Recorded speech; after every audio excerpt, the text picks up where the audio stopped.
আসসালামু আলাইকুম প্রিয় ভিউয়ার্স, আশা করি আপনারা ভালো আছেন।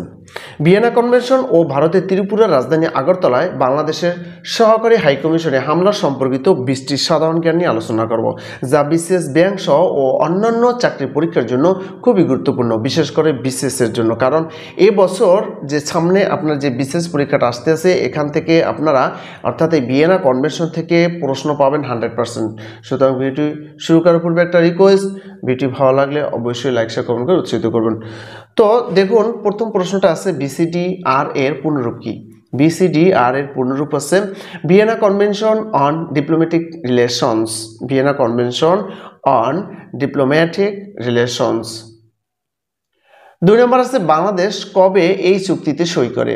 বাংলাদেশ কবে এই চুক্তিতে সই করে? বাংলাদেশ 1978 সালে, অর্থাৎ স্বাধীনতার পরে 1978 সালে বাংলাদেশ এই ভিয়েনা কনভেনশন চুক্তিতে স্বাক্ষর করে। ভারত কবে এই চুক্তিতে স্বাক্ষর করে বা সই করে? ভারত স্বাক্ষর করে কবে? ভারত স্বাক্ষর করে 1965 সালে। ভারত ভিয়েনা কনভেনশন চুক্তিতে স্বাক্ষর করে 1965 সালে। ভিয়েনা চুক্তি সই হয় কখন বা স্বাক্ষরিত হয় কখন? ভিয়েনা চুক্তি স্বাক্ষরিত হয় কখন?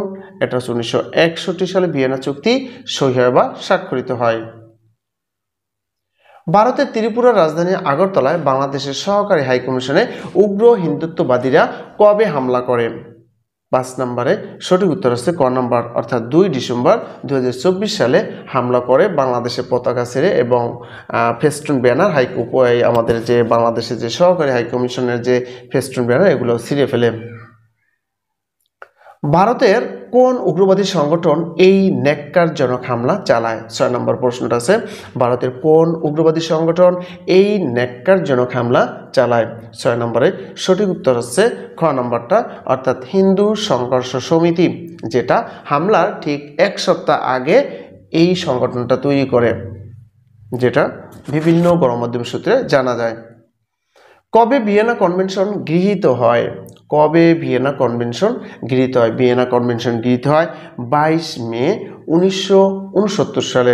ভিয়েনা কনভেনশন গৃহীত হয় 22 মে 1969 সালে।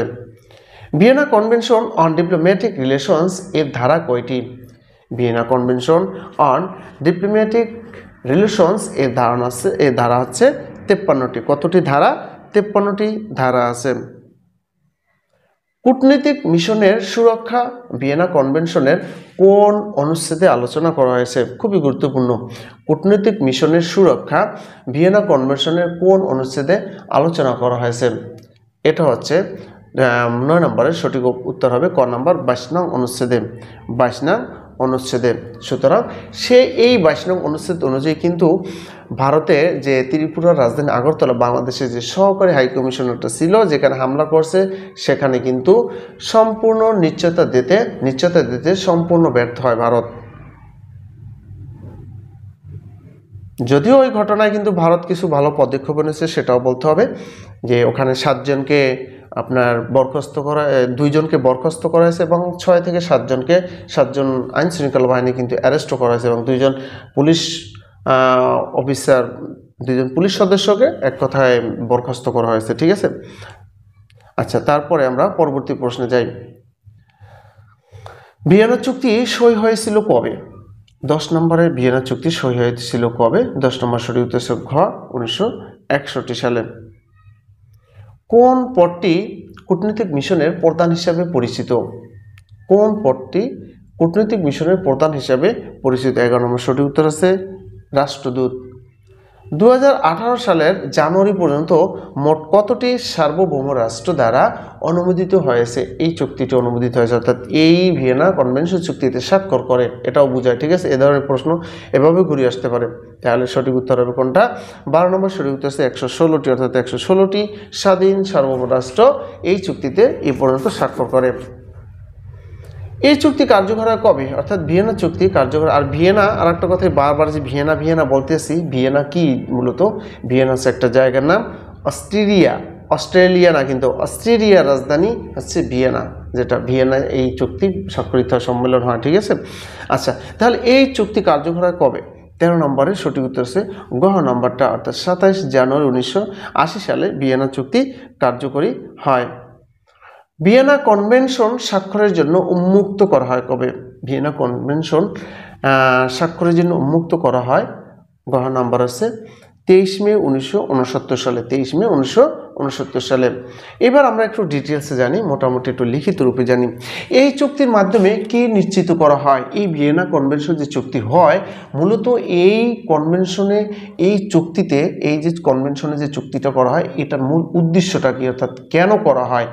অন্য দেশের কূটনীতিকদের বিভিন্ন ধরনের সুবিধা এবং নিরাপত্তা, বাসস্থান ও আইন প্রয়োগ সহ নানা বিষয় নিশ্চিত করে থাকে গ্রাহক দেশ। ঠিক আছে। আচ্ছা, তারপরে 16 নম্বরে কি আছে? 16 নম্বর আছে ভিয়েনা কনভেনশন বলতে কি বোঝায়? আমরা মূলত ভিয়েনা কনভেনশন বলতে কি বুঝি? কূটনীতিকদের আচরণ বিষয়ে যে চুক্তিটি 1961 সালে জাতিসংঘের উদ্যোগে হয়েছিল, সেটি Vienna convention on diplomatic relations হিসেবে পরিচিত। এটা কিন্তু জানতে হবে আপনাকে। ঠিক আছে। এই চুক্তির মূল উদ্দেশ্য কি? কিছু নিয়মনীতি এবং সেগুলো অনুসরণের মাধ্যমে বিভিন্ন দেশের মধ্যে বন্ধুত্বপূর্ণ সম্পর্ক উন্নয়ন করা। কি? বন্ধুত্বপূর্ণ সম্পর্ক, বিভিন্ন দেশের মধ্যে বন্ধুত্বপূর্ণ সম্পর্ক উন্নয়ন করা। 18 নম্বর আছে Vienna convention on diplomatic relations এর লক্ষ্য কি? কূটনৈতিক সম্পর্কের নিয়মাবলী এবং কূটনৈতিক সুরক্ষা নির্ধারণ। প্রায় কিন্তু কাছাকাছি মিনিংটা। ঠিক আছে। আপনার এই বিষয়গুলো কিন্তু জানতে হবে। কনসুলেটে কি ধরনের কাজ করা হয়? একটা দেশের কনসুলেটে, অন্য দেশে যে কনসুলেট থাকে, এই কনসুলেটে কি ধরনের কাজ করা হয়? দূতাবাসে কি ধরনের কাজ করা হয়? বাণিজ্যিক সম্পর্কের প্রসার ও নাগরিক সেবা প্রদান, এবং আরও অন্যান্য যেগুলা এই যে দেখলেন কূটনৈতিক আপনার কূটনৈতিক সম্পর্ক স্থাপন করা হয়। হ্যাঁ, এই কাজগুলো করা হয়। আচ্ছা, তাহলে 19 নম্বর আমরা উত্তরটা পেলাম। 20 নম্বর আছে কি মিশন প্রদানের পদ শূন্য থাকলে তখন কে দায়িত্ব পালন করেন?